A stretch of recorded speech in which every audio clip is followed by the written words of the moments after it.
पाठ 8 वीर अभिमन्यु। पात्र युधिष्ठिर, भीम, नकुल, सहदेव, जयद्रथ, दुर्योधन, द्रोणाचार्य और दुशासन आदि। पहला दृश्य। युधिष्ठिर, भीम, नकुल और सहदेव चिंता में बैठे हैं। तभी अर्जुन का 16 वर्षीय पुत्र अभिमन्यु वीर वेश में वहां आता है। वह आकर सभी के पैर छूता है। अभिमन्यु: आप इस तरह सोच में क्यों बैठे हैं महाराज? युद्ध के क्या समाचार हैं? युधिष्ठिर: समाचार अच्छे नहीं है पुत्र, लेकिन तुम क्यों चिंता करते हो? हम लोग तो हैं ही। अभिमन्यु: मुझे भी बताइए। युधिष्ठिर: यह तो तुम जानते ही हो कि अभी तक हमारी विजय हो रही थी। कौरवों के बहुत से वीर मारे जा चुके हैं, परंतु आज जब अर्जुन यहाँ नहीं है, तब कौरवों के चक्रव्यूह बनाया है और हमें युद्ध के लिए ललकारा है।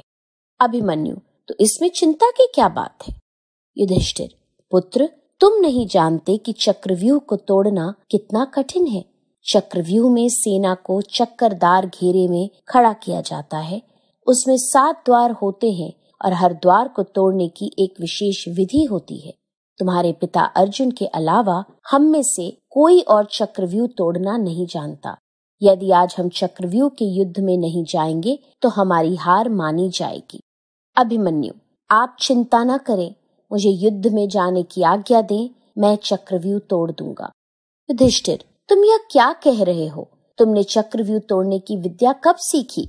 अभिमन्यु: महाराज, एक बार पिताजी ने मेरी माता से चक्रव्यूह तोड़ने का वर्णन किया था। उस समय मैं माता के पेट में था, तब मैंने भी वह वर्णन सुना। तभी से मैं यह विद्या जानता हूँ। मैं केवल चक्रव्यूह से निकलना नहीं जानता, क्योंकि जब अंतिम द्वार तोड़ने का वर्णन आया तभी माता को नींद आ गई और पिताजी ने वर्णन बंद कर दिया। भीम गदा हिलाते हुए गरज कर: अंतिम द्वार को तो मैं अपनी गदा से ही तोड़ दूंगा। युधिष्ठिर: लेकिन तुम अभी बालक हो, हम तुम्हें लड़ाई में कैसे भेज सकते हैं? अभिमन्यु: महाराज, मैं भी वीर पुत्र हूँ। शत्रु ललकारे और मैं बैठा रहूं, यह कैसे हो सकता है? युधिष्ठिर थोड़ी देर चुप रहकर: ठीक है, जब तुम इतनी हट कर रहे हो तो यही सही। भगवान तुम्हारी रक्षा करे। भीम, तुम अभिमन्यु के साथ ही रहना। भीम: जी भ्राताश्री, मैं अभिमन्यु के साथ ही रहूंगा। दूसरा दृश्य। युद्ध का मैदान। चक्रव्यूह के पहले द्वार पर जयद्रथ मिलता है। अभिमन्यु का उससे घोर युद्ध होता है। अभिमन्यु उसे हराकर चक्रव्यूह के अंदर प्रवेश करता है। दूसरे द्वार पर द्रोणाचार्य खड़े हैं। अभिमन्यु: गुरु द्रोणाचार्य, प्रणाम करता हूँ। अभिमन्यु दूर से ही द्रोणाचार्य के चरणों में बाण छोड़कर प्रणाम करता है। द्रोणाचार्य समझ गए कि यह अर्जुन का पुत्र अभिमन्यु है। अभिमन्यु बाणों की बौछार करता हुआ चक्रव्यूह के अगले द्वारों में जाता है।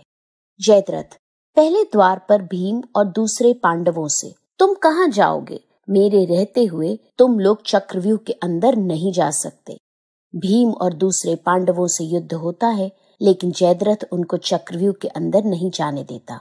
अभिमन्यु अकेला पड़ जाता है, फिर भी वह अकेले ही युद्ध करता रहता है। उसके बाणों की बौछार से कौरव सेना के हाथी, घोड़े, पैदल सब गिरने लगते हैं।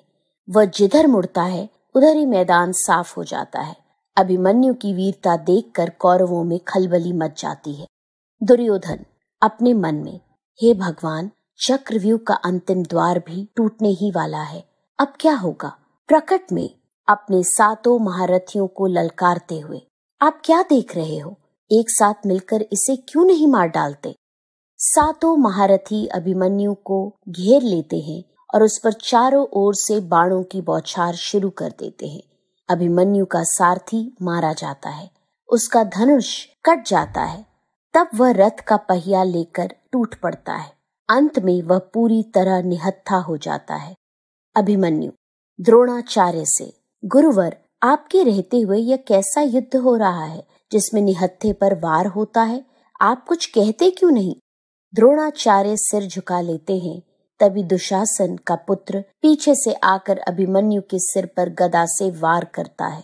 अभिमन्यु धरती पर गिर जाता है और वीर गति को प्राप्त हो जाता है।